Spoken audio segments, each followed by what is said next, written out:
it's now their comprehensive plan to adopt and transmit. We want them to adopt it and transmit it to Tallahassee, and then it comes back down. And by the way, there's a really long process that it goes through, so there's plenty of time for everybody to get their 2 cents in. There's a workshop, then a planning commission, then a county commission, then Tallahassee, then a county commission, then a county commission. See, it takes my breath away. There's so much.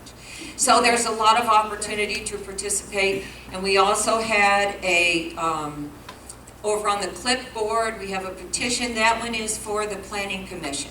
So we're sending cards to the county commission, and we're having petitions for the planning commission.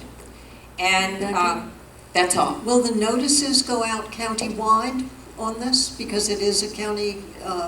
Yes, the notices will go out county-wide. Well, let me say it this way.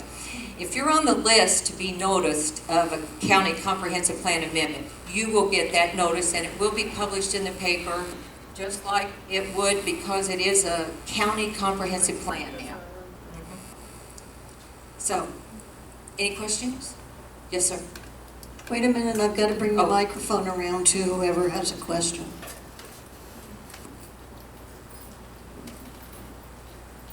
I'll hold the microphone for you. What are y'all growing out there? What are we growing out there? Personally, I'm a sustainable farmer, so today I was out picking okra, corn, cucumbers. I have tomatoes, peppers on the way, pumpkins, Swiss chard, onions, carrots, kale. Anybody do a truck farm, or is some of it actually marketed to the stores, or like is any of it commercial? There is a lady out there. There are a couple of folks out there that do things with the goat's milk that they market commercially. Okay, it's more difficult to market it commercially with FDA requirements, which I'm not against, but and you need to have refrigerated trucks so that you don't have perishables. But for example, I sell eggs. And I sell eggs every week, and I have a customer, and I sell my vegetables. I have customers that buy from me, so. Is the Native Plant organization in your area? Yes. The Native Plant's just down the road from me. If you go to see her, I'm the one with the toilet out in front of my house, so you can find it. And people go, "Why do you have a toilet?" And I said, "Because I can." When you live in the country, you can do stuff like that. See, that's another advantage of living in the country. Okay, somebody else had their hand up? Hold on. I'll hold the microphone. Same question. Do you have a website or Facebook page to help follow? Yes, we do, and it's on this really nice postcard that everybody's going to get one, at least one, and it's SarasotaCountry.net up at the top. Okay. Okay, now we don't do a Facebook, but we do have a website.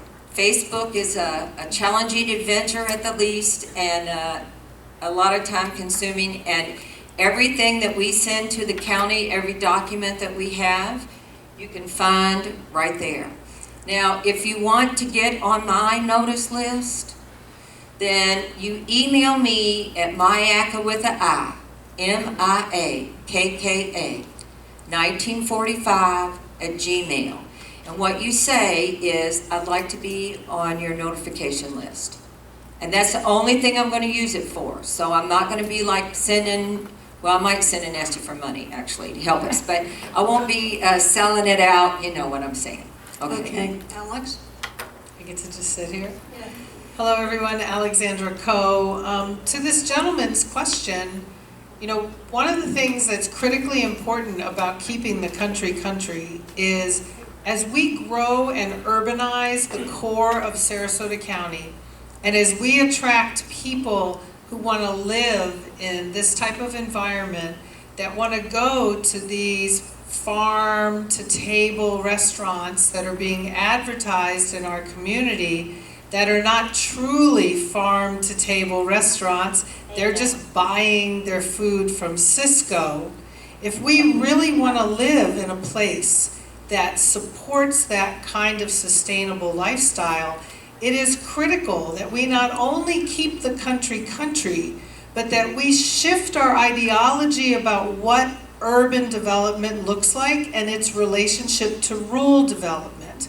Because we need that land not only for the reasons that Becky has brought up, but we need that land in order to be self-reliant and self-sufficient in the future. Because we have the potential, and many of you who've known me know that I work in agriculture, and I've worked in developing regional agriculture systems for over a decade. We have the resources here to have a local regional agricultural system. And imagine what that would look like if we could truly buy our food locally, that it wasn't just the wardens, who are the only game in town really, doing large-scale agriculture. We have the potential to do that on a broader scale. And I'll be quick with what my original comment was. You know, we also need to change, we need to demand a change in how we develop rural and agricultural area. We know it's going to happen on some level, that land is not going to be just left like it is. There are so many models available for us. And I've written a white paper on this about agricultural urbanism. There's all kinds of models that show that we could develop that space in an agriculturally centered way. And there's a lot of us that live on the west side of the service boundary, that if there were communities and homes out there where we could live in the country and live in a rural kind of urban blended place, we would move there and let everybody from up north take our houses. So how do you see the future of development? Because it's not going to do nothing, as you know. So what kind of visions does the community bring to the development community to try to change this conflict? Well, okay, first, just back to this gentleman, I'll also sell sheep. So if you need any lamb, you can see me. People sell cattle, people sell horses, people have riding stables. Okay, Alex, to answer your question, I'm not taking a broad view of Sarasota County. I'm taking a view of Old Myakka. I'm saying that we have looked at that area, we have come up with our community plan of what we want. The county took our plan. The county said our plan would be the criteria for that section of Sarasota County, and that is exactly what we want. We had conversations about it for 2 years. We invited everybody in. Mr. Krebs was one of the folks that was there with us. His name is on that document as well. We had long conversations with everybody. A gentleman out there that owned a store wanted to bring a store back. We do not want stores. We like not having stores. So the community came up with a plan, and we deserve to have that plan recognized, used as the criteria that they said that it would, and we see it developing ultimately at 1 unit per 5 acres, like the majority of Old Myakka currently is, with a huge diversity of folks that live there and activities that they do. Now, with all that said, I do want to say one other thing before your question. One of the things about 2050 was that they were going to preserve these important native habitat areas, okay? The area, the 6,000 acres that we're talking about at the east end of Fruitville Road, it's north of Fruitville Road and it's west of Verna Road. I have maps going back to 1971 from Sarasota County that shows me that it's a pasture. So cows have been on it since at least 1971. I've lived there 40 years. Cows have been on it. So you have two choices. You can either say that cows don't hurt the vegetation and 1 unit per 5 acres is fine because people will have cows and the vegetation will continue to go forward. Or you can say those cows killed all that vegetation and then I submit to you there's nothing for you to save because all of it's gone. Either way, it's been pasture land all those years, and if you look at it as environmentally significant or interesting, it's been managed using cattle. The other thing that I want to point out is that there's a phenomena that you probably all are not familiar with, but Flatford Swamp up in Manatee County was a swamp that died, all the hardwood trees in it died because it got too wet. The swamp drowned, okay?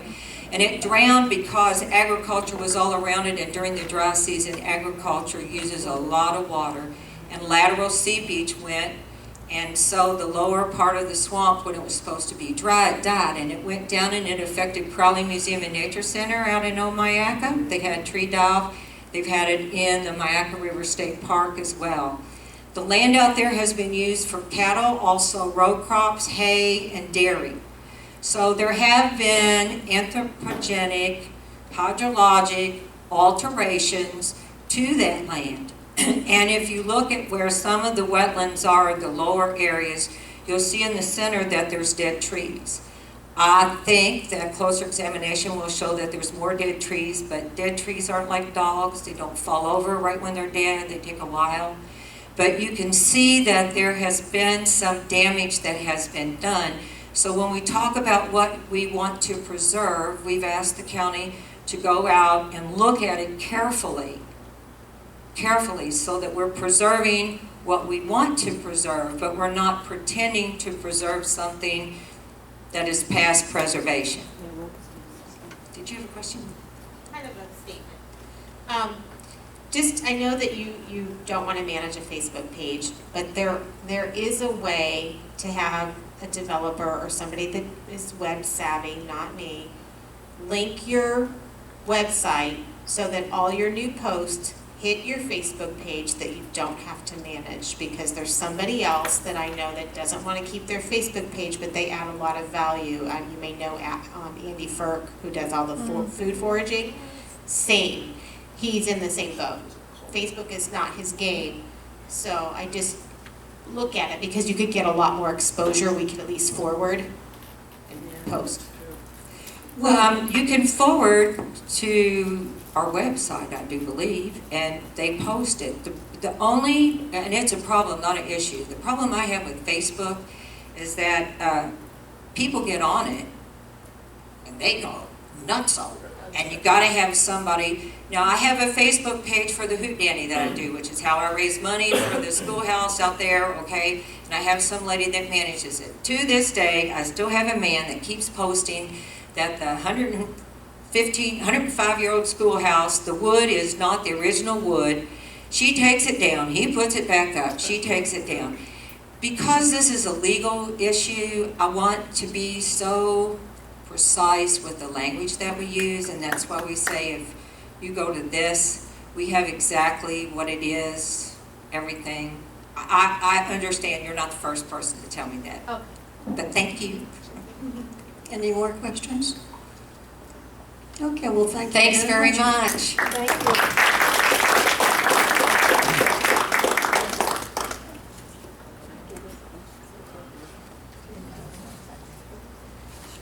Yes, that's mine. Next up, we're going to have a three-part program on the Celery Fields quads. First, it'll be Tom Matrullo, just to give you a quick and brief review about what happened at the county commission meeting this week, and then he'll make a segue into the Conservation Foundation and the Audubon Society, and then after that we're going to have a general discussion on the whole issue. I'll be manning the mic for questions. Thank you, Kathy. I'm not going to say Move much. your mic up closer. Testing? Yes. Okay, all good. All right. I'm going to be real quick here because we're going to come back. I've got Glenna here and Adrian. We'll be talking more after the presentation by Kristine Johnson and Jeanne Dubi. I just want to, since Kathy asked me to do this, reflect a slight bit.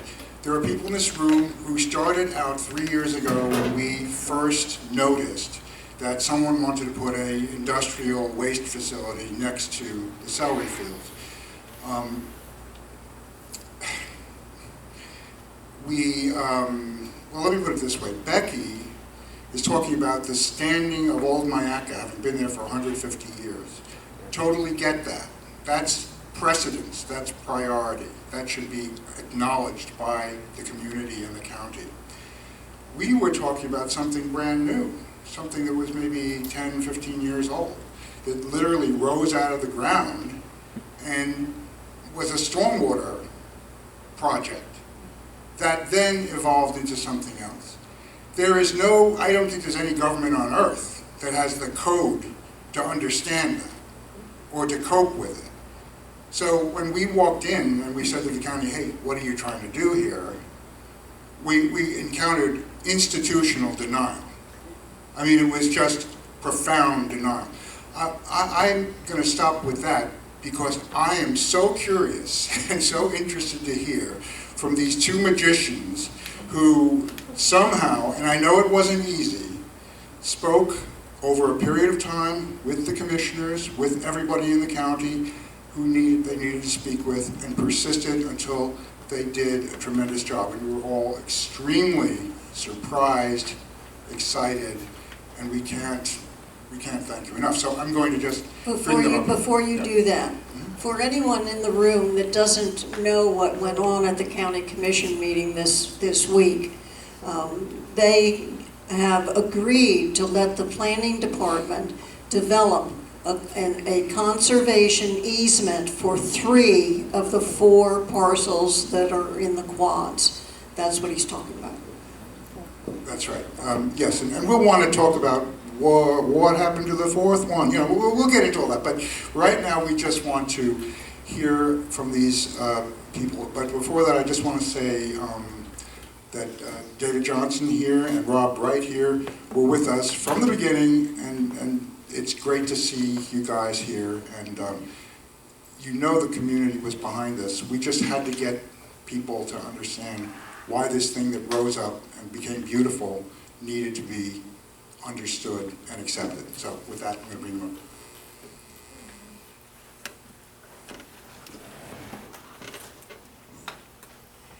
Good evening.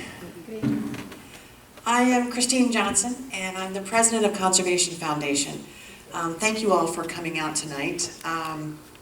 I took the liberty of putting a couple slides together about not only the quad parcels, but to begin with a little bit about Conservation Foundation, because I've never had the pleasure of speaking to your group, so I wanted to introduce the organization I have the great responsibility and honor of leading. So Conservation Foundation is a land trust. Quite simply, what we do is we save land. And this is our mission. We strive to protect the character, natural integrity, biodiversity of the Gulf Coast lands from Manatee County down to Collier, the 5 coastal counties, bays, beaches, barrier islands, and their watersheds. So what's a land trust? I'm hearing feedback, sorry.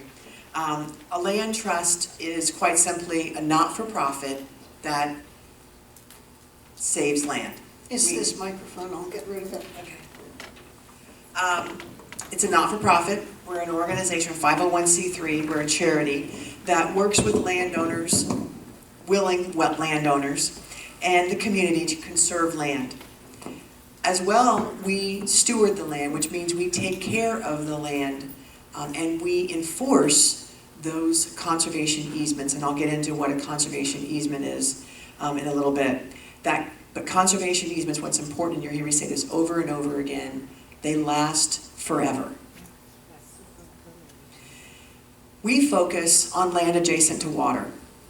We focus on land adjacent to water, imperiled habitat, connectivity, meaning we connect up conserved land with conserved land, and we specifically look for land for unique public access. And we underline unique because it's expensive to have land open to the public. And in order to do that, we feel as though to be good for our donors and their charitable dollars, we need to ensure that it's unique and we're not wasting and duplicating efforts. So what you're going to see up here, We've protected 43 properties. Move forward a little bit, I think Okay. that's what it is. We've protected 43 properties for over 12,000 acres. We've been around for 16 years. What you're seeing on the map is our service area. Everything in green has been protected, not all by us. Some by federal, some by state, some by the local municipalities. The numbers are the projects that we're working on, or that we've completed. The red are what we're working on.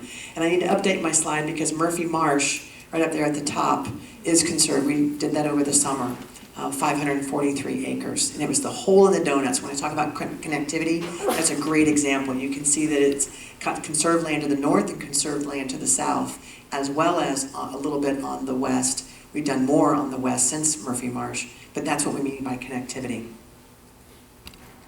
So how do we do it? We do it by owning it. We do it through conservation easements. We do it through partnerships and partners. And we do it with community conservation, and I'll talk a little bit more about all of that. Conservation easement. This is probably the most difficult to explain to people. You're familiar with chopping up land by property lines, right? Subdivision, dividing up lands by this 1 acre, 5 acre, whatever.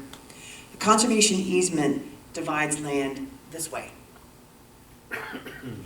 The landowner continues to own what we call the dirt, the land. We own the rights. We own development rights. We own the air rights. We own the ability to alter the land in different ways. A lot of times we have a building envelope. You can build within this area only, but we own the rights. And it's not the same as a transfer development right, because those can be changed. We're the third party that owns those development rights in perpetuity, forever, and we have to enforce that conservation easement. So partnerships, great example, one that we did almost 2 years ago in Manatee County on the Braden River. How many of you have been to Linger Lodge? Great. So these property that you see on the right, those 4 pink strips, 44 acres on Braden River, just a little bit up from Linger Lodge. We did this with partnership, very similar to what we're talking about tonight. The neighborhood rallied around these 44 acres and said, we do not want them to be developed. They came to Conservation Foundation and said, can you help? We went to Manatee County and worked with the commission and worked with the staff to conserve the 44 acres by purchasing it from Pat Neal. We've worked with him in the past. He's a businessman. Let's just talk business. So we purchased it from him. We raised over $1 million in 10 days, and the county put forth the other $1.9 million, and we were able to conserve. The county then granted the conservation easement to Conservation Foundation. It's going to be open to the public in a month, 44 acres on Braden River. I bring that up because it's very similar to what we're talking about here. Community conservation, we worked as a valued partner in the Legacy Trail extension for the ballot measure. The one in the middle is the Bobby Jones Golf Club, which is very similar to what we're talking about with Celery Fields. We're working with the city to do exactly the same thing. And then the other one is the Venice Urban Forest. If you've been down to Venice and you've been on the Legacy Trail portion of it, it's called the Venetian Waterway. There's a heavily industrialized land there. We're making it into an urban linear park with the Venice Area Beautification Incorporated. They're doing an enormous amount of work with community volunteers. So, Celery Fields, quad parcels. The vision.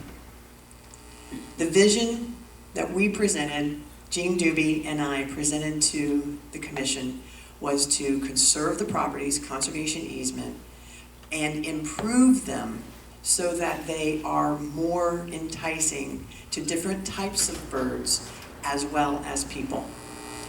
The south parcels, we talked with them about creating woodlands. Again, as a buffer to what's going to be going on and is going on the western side of the parcels. The north parcel is already, most of it, almost entirely taken up with a very boring stormwater retention pond. We can make that beautiful. We can make that more enticing not only to birds in plants, but as well for us with the trail and benches. They granted our request. Conservation easement on 3 parcels, and directed staff to work with our 2 organizations to improve those parcels of land for nature and for people. So what we promised is that we would work collaboratively with the county staff. We would raise the funds for capital costs and maintenance, ongoing maintenance, and we would protect the parcels with a conservation easement. That is a liability to Conservation Foundation of the Gulf Coast. A lot of people think, well, you guys are getting something. Yeah, we're getting a liability. We have to enforce that conservation easement forever. So the next steps, everybody wants to know what's next, what's next? A lot of work is what's next. We have to work with all of these county departments in order to make this happen. 1, 2, 3, 4, 5, 6. 6 county departments to make sure that what the vision that we promised actually comes to fruition.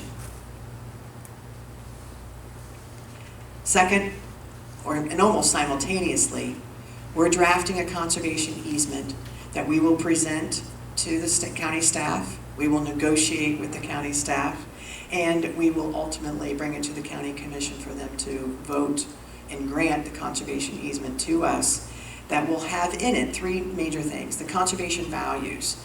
That, there are a bunch of whereas statements, but what it is it goes into this document that lasts forever, runs with the deed, that says this is the reason why we're protecting these properties. And it's, anytime there is any conflict in the future, they go to those whereas statements about why the conservation values are there, what we were trying to do, when we created it way back when, and those are the guiding principles of why the conservation easement exists.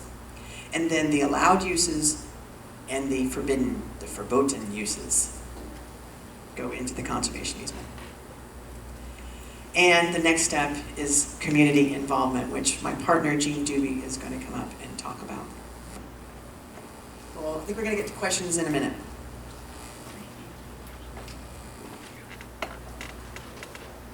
I think if you stand over here, Jeanne, we'll look at that. Okay, so, well, The mic really close to you, like an bite the mic, okay?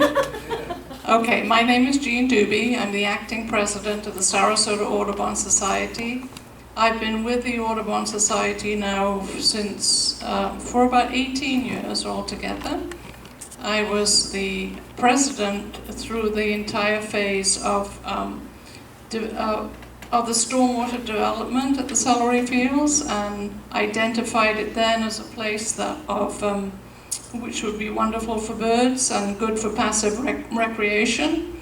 And back in 2001, oh God, it goes so long ago, I approached the county and said, you know what, this could be a wonderful place for birds and wildlife and walking. What are you going to do? What are you going to do to make sure that that will happen? And they said, well, we never thought of that. So I worked with them. Steve Swab was the original one that I worked with. He was the engineer in charge of stormwater at that time. And so I always say with Steve Swab, the light bulb went off in his head, because he, as an engineer, he didn't really think about tourism or echo, about birds, wildlife, and so on.